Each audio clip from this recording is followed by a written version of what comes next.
बिस्मिल्लाहिर्रहमानिर्रहीम। अस्सलाम वालेकुम वरहमतुल्लाहि वबरकातुहू। प्यारे बच्चों, जमात पंजुम की दरसी किताब उर्दू बाल भारती से 90 नंबर की नज़्म जुगनू, जिसे सिकंदर अली वजद ने लिखा है, इसका तारुफ और तरन्नुम से नज़्म पढ़ना ये हमारा हो चुका। अब देखते हैं इन अशार की, इस नज़्म की तशरीह और मतलब क्या है, शायर ने किस तरह से मंजर कशी की है। तो पहला शेर हम देखते हैं, सफ़ा नंबर 32, अपने सामने किताब खोल कर देखिए।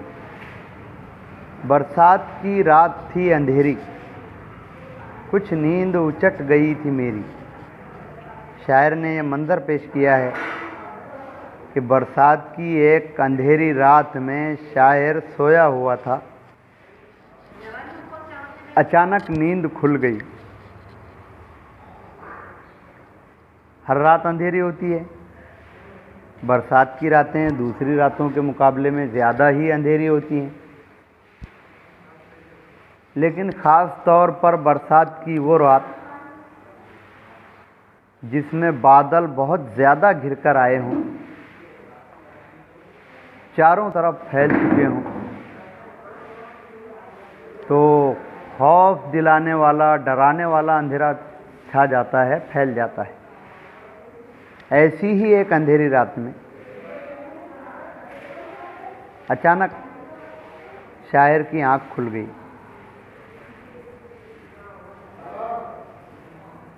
दूसरा शेर है, पानी जो बरस के खुल गया था, गुलशन का गुबार धुल गया था।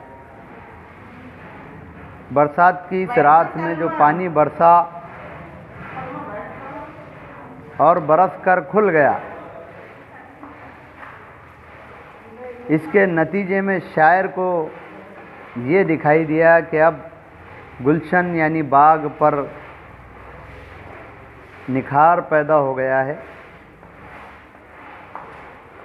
पौधों, पत्तों और फूलों पर जो गुबार, जो धूल जमी हुई थी, वो साफ हो चुकी है।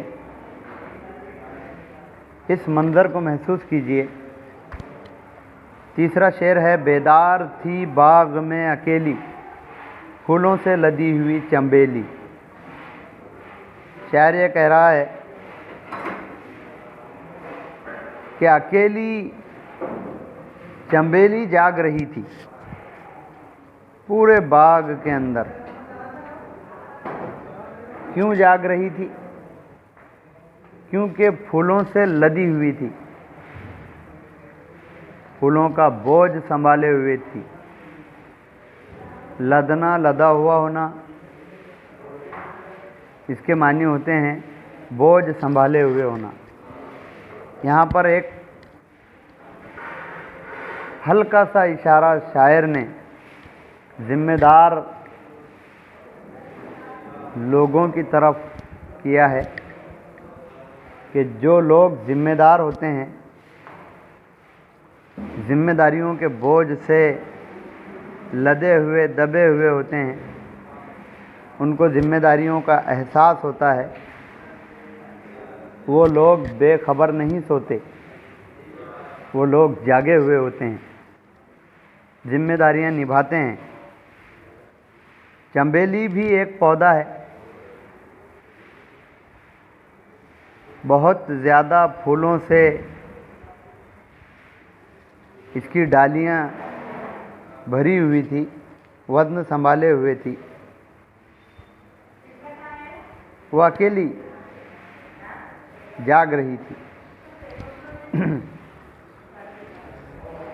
चौथा सवाल है, चौथा शेर है यहाँ पर, निखत बर्बाद हो रही थी, मखलूक तमाम सो रही थी। इस चौथे शेर में शायर ने एक ख़ास बात की तरफ इशारा किया है कि निखत यानी खुशबू, जिसका काम है लोगों को फैज़ पहुंचाना, लोगों को मसर्रत और खुशी बख्शना, उसकी खुशबू उसी वक्त काम में आएगी जब उसकी खुशबू से फ़ायदा उठाने वाले लोग हाजिर होंगे या जाग रहे होंगे। लेकिन यहाँ तो आलम ये था, ऐसी हालत थी कि अल्लाह की तमाम मखलूक सो रही थी करीब करीब, और मखलूक जब सो रही हो तो उन्हें खुशबू क्या खुशी और मसर्रत दे सकती है, उन्हें क्या फ़ायदा पहुंचा सकती है। तो शायर ने इसे निखत का बर्बाद होना कहा है। लेकिन 5वें शेर में एक ख़ास बात है। देखिए, इतने में जो रौ चली हवा की, किस्मत ही चमक गई फ़ज़ा की। ऐन उस वक्त जब निखत बर्बाद हो रही थी, वो फैलने की उतनी ताकत नहीं रखती थी, और फैले भी तो किसके लिए, तमाम मखलूक सो रही थी। ऐसे में उस खुशबू को बर्बाद होने से बचाने के लिए, उस खुशबू को लोगों तक पहुंचाने के लिए एक मददगार रौ, एक लहर हवा की चली। फिर क्या हुआ? किस्मत ही चमक गई फ़ज़ा की। पूरे माहौल की किस्मत चमक गई, यानी माहौल मुअत्तर हो गया, खुशबुओं से भर गया।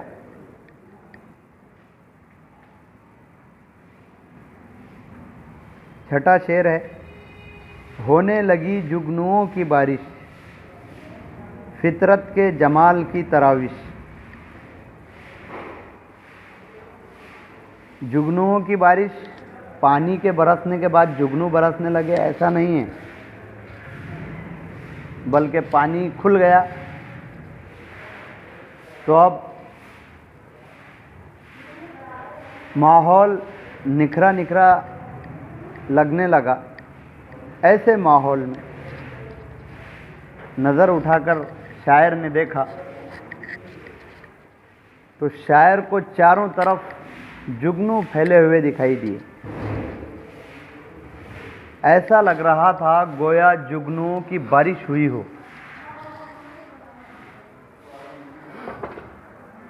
पूरी फ़ज़ा, पूरा माहौल जुगनुओं से जगमगाता हुआ दिखाई दे रहा था।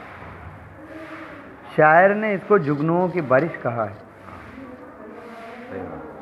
और जुगनुओं की इस बारिश के माहौल में शायर ने एक ऐसा लुत्फ़ महसूस किया कि गोया फितरत यानी खुदा के कवानीन, खुदा की कुदरत के जमाल की तराविश होने लगी हो। जमाल यानी खूबसूरती, हुस्न, तराविश छिड़काव। जुगनुओं के जगमगाते हुए फैलने का मतलब शायर ने ये लिया है, गोया कुदरत ने अपनी खूबसूरती का एक इजहार करने के लिए रोशनी का छिड़काव कर दिया हो, रोशनी छिड़क दी हो। ऐसा लगेगा दूसरों में। 7वां शेर है, नहरों पे तपा थे बर्क पारे। तपिश यानी गर्मी, तपा यानी गर्म, बर्क पारे, बर्क यानी बिजली, बर्क पारे बिजली के टुकड़े। जुगनुओं की तरफ इशारा है कि नहरों के ऊपर बिजली के टुकड़े बरस रहे हों, बिजली के टुकड़े गर्म हो रहे हों, अपनी गर्मी फैला रहे हों, बिजली के असरात हों, रक्सा थे ज़मीन पर सितारे। ये जुगनू नहीं बल्कि ये ज़मीन के सितारे हैं। शायर के नज़दीक ये जुगनू थिरक रहे हैं, नाच रहे हैं, रक्स कर रहे हैं, इधर उधर फिर रहे हैं, गोया ये ज़मीन पर बसने वाले, ज़मीन पर रहने वाले तारे हों, सितारे हों। क्या मंजर पेश किया है शायर ने, महसूस कीजिए इसको। कभी आपने देखा है? अब देखिएगा। 8वां शेर है, जुगनू इस तरह उड़ रहे थे। जुगनुओं के उड़ने की कैफियत और हालत और अंदाज बयान किया जा रहा है कि वो इस अंदाज से उड़ रहे थे, हीरों में पर लगे हुए थे, जैसे हीरों के अंदर पर लग गए हों और हीरे उड़ने लगे हों। शायर ने कहीं पर जुगनुओं को सितारे कहा है, कहीं पर बर्क पारे कहा है, कहीं पर उड़ने वाले पर लगे हुए हीरों से तशबीह दी है। ये कैफियत के लिए तशबीहात इस्तेमाल की गई है। ऐसा लग रहा था जैसे जुगनू नहीं बल्कि चमकने वाले हीरे हों जिन्हें पर लग गए और वो उड़ने लगे हैं। 9वां शेर है, जुल्मत मोती लुटा रही थी, मजबूर हो गया था अंधेरा,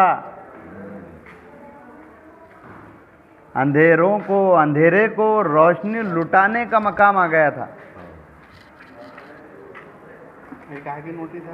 जब नेकियां दुनिया के अंदर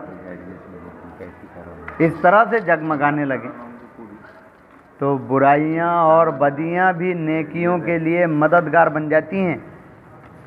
जुल्मत यानी अंधेरा। जुल्मत मोती लुटा रही थी। अंधेरा जो है, अंधेरी कैफियत जो है, तो वो जुगनुओं के फैलने को शायर ने कहा है कि वो मोती लुटा रही हो, लोगों को फराग दिली से मोती बांट रही हो। परियों की बारात जा रही थी।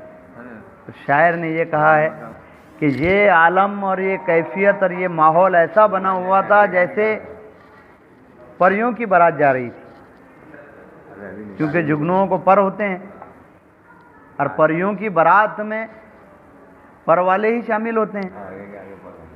लिहाजा शायर ने ये मंजर कशी इतने दिलनशी अंदाज में की है कि दिल को छू रहा है ये अंदाज। आखिरी शेर है, मैं इस मंजर में खो गया था। शायर कहता है कि ये जो मंजर मैंने देखा, जो कुछ बयान किया है, इस मंजर में मैं सब भूलकर मगन हो गया था। पूरी तवज्जो मेरी इस माहौल के हवाले हो चुकी थी। फिर क्या हुआ? ऐसा लग रहा था हर मुए तन, जैसे हर मुए तन आँख हो गया था। हर जिस्म का जिस्म का हर बाल, मुंह यानी बाल। हाँ, इसमें ये कहा गया है कि इस मंजर में मैं इस कदर खो गया था जैसे मेरा रुआं रुआं हर बाल आँख बन गया हो और उसे देख रहा हो। प्यारे बच्चों, शायर अपने दिल पर छाने वाली कैफियत को लोगों के सामने पेश करके उनकी जहन साजी करता है कि ज़िंदगी आंखें बंद करके ना जियो, खुली आँखों से कुदरत के नज़ारों का लुत्फ़ लो और खुदा को पहचानो। अस्सलाम वालेकुम।